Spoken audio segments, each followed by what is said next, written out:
રથયાત્રા પહેલા સુરક્ષા એજન્સીઓ સતર્ક બની છે। ગુજરાત એટીએસે પ્રતિબંધિત આતંકવાદી સંગઠન જૈશ-એ મોહમ્મદ સાથે સંકળાયેલા હોવાના આરોપસર ગુજરાત અને મધ્યપ્રદેશમાંથી કુલ 8 શખ્સોની ધરપકડ કરી છે।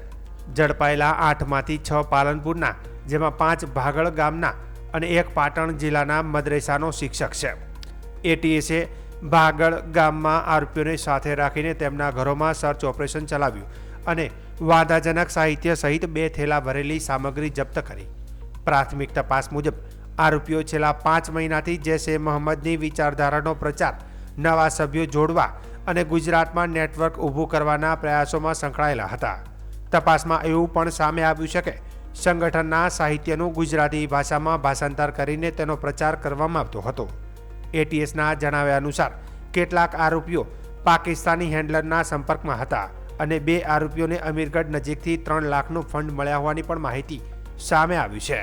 આરોપીઓ સામે યુએપીએ અને બીએનએસની વિવિધ કલમો હેઠળ ગુનો નોંધી કાર્યવાહી હાથ ધરાઈ છે।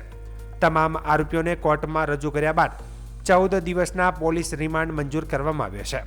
તપાસ હજુ ચાલુ છે અને વધુ ખુલાસા થાય તેવી સંભાવના વ્યક્ત કરવામાં આવી છે।